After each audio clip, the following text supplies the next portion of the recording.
22 अप्रैल 2025 का दिन होता है। भारत के कोने कोने से लोग कश्मीर घूमने के लिए गए थे और उसी का कुछ हिस्सा पहलगांव में बैठा हुआ था। पहलगांव में कुछ लोग खा रहे थे, कुछ लोग नाच रहे थे, कुछ लोग रील बना रहे थे, कुछ लोग अपनी फोटोआं खिंचा रहे थे। इसी बीच में आतंकवादी आते हैं और पूछते हैं कि अगर तुम हिंदू हो तो उनमें धाएं देसी गोली मारते हैं, अगर मुसलमान हो तो उनको छोड़ दिया जाता है, उनसे कलमा पढ़वाया जाता है।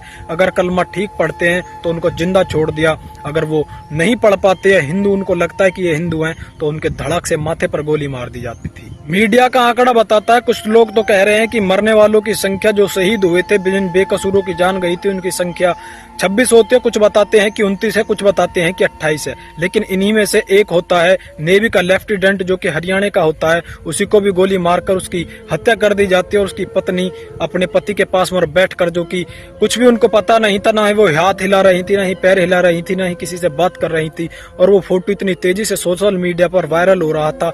और उस फोटो ने पूरे के पूरे भारत देश को इस तरीके से झंझोड़ दिया कि कुछ भी शब्द कह नहीं सकते। फिर चाहे वो लड़की हो या लड़का हो, जवान हो, बूढ़ा हो, बच्चा हो, पूरे के पूरे भारत देश उस लड़की को देखकर, उस जोड़े को देखकर रो रहा था, दुखी हो रहा था कि आखिरकार कोई इतना बुरा कैसे कर सकता है, आखिरकार कोई एक इंसान के साथ एक इंसान की मौत क्यों करेगा, आखिरकार इन बेगुनाहों की जान कोई क्यों लेना चाहता है। और एक ऐसा ही परिवार पहलगांव में था जिसकी एक पत्नी थी, एक पति था और एक बच्चा था। वो घूमने के लिए गए थे। इसी बीच में उस महिला के पति को भी मार दिया जाता, उसके बच्चे को भी मार दिया जाता। जब वो कहती है कि तुम मुझे भी मार दो, तुमने मेरे परिवार का तो अंत कर ही दिया, तो वो आतंकवादी उससे कहते हैं कि तुम जाकर जो सब यहाँ पर देखा वो मोदी को बताना। मोदी के पास में खबर पहुंचती है। मोदी, जो कि सऊदी अरब में भारत के प्रधानमंत्री अपने दौरे पर गए थे, आधे ही दौरे से वापस लौट आते हैं। और 3 मई 2025 को एक मीटिंग की जाती है राजनाथ सिंह के साथ, जिसमें नेवी के चीफ होते हैं, आर्मी के चीफ होते हैं और एयरफोर्स के चीफ होते हैं। मीटिंग में वो लोग यही बात करते हैं कि इस आग की चिंगारी का बदला किस तरीके से हम ले सकते हैं,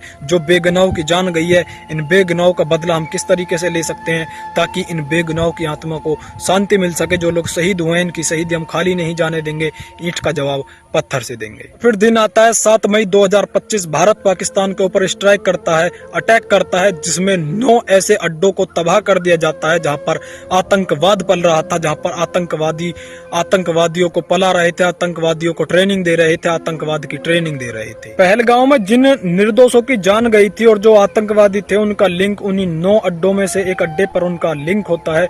जब भारत को ये सूचना मिलती है तो भारत 9 अड्डों को तबाह कर देता है। 2019 को, जिसे हम पुलवामा अटैक के नाम से जानते हैं, वहां पर भी एक ऐसे ही आतंकवादी आता है और फौजियों के पास में आकर, जो कि अपने शरीर से बम विस्फोट वगैरह लगाकर वो खुद भी मर जाता है और भारत के 40 फौजियों को मार देता है। भारत के 40 फौजी शहीद हो जाते हैं। वो दिन भी ऐसा होता है कि पूरा का पूरा भारत रो रहा था, पूरा का पूरा भारत देश परेशान था और सोच रहा था कि आखिरकार कोई ऐसा कर सकता है। पता नहीं कितने माओ के लाल बिछड़ गए थे, पता नहीं कितनी बहनों के मांगों से सिंदूर मिट गया था, पता नहीं कितने घर जल गए थे। अब पाकिस्तानी मीडिया दिखा रही है कि हिंदुस्तान ने पाकिस्तान के बेगुनाह लोगों को मारा, लेकिन हिंदुस्तान ने पाकिस्तान के बेगुनाह लोगों को नहीं मारा, बल्कि आतंकवादियों को मारा है। जहां पर आतंकवादी की ट्रेनिंग दी जाती है, उन लोगों को मारा है।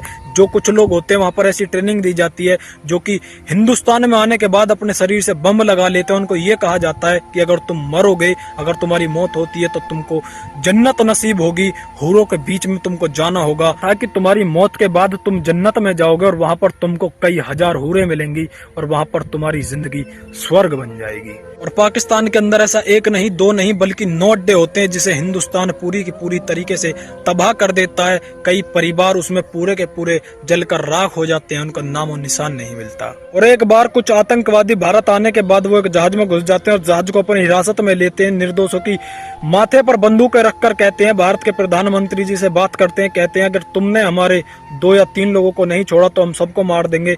भारत की मजबूरी होती है उन तीनों को छोड़ना। वो पाकिस्तान के एक आतंकवादी होते हैं, खौफनाक आतंकवादी होते हैं, और वो इसीलिए छोड़ दिए जाते हैं क्योंकि बेगुनाहों की जान ना जाए।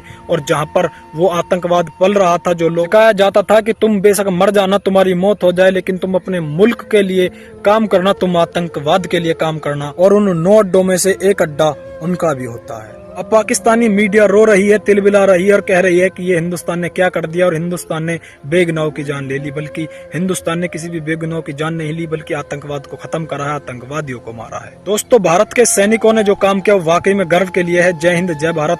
दोस्तों, इस वीडियो का उद्देश्य किसी को डराना धमकाना बिल्कुल भी नहीं है, बल्कि आपको जागरूक करना, आपको सचेत करना है। हो सके तो इस वीडियो को ज्यादा से ज्यादा मात्रा में शेयर कर दें। धन्यवाद। जय हिंद, जय भारत।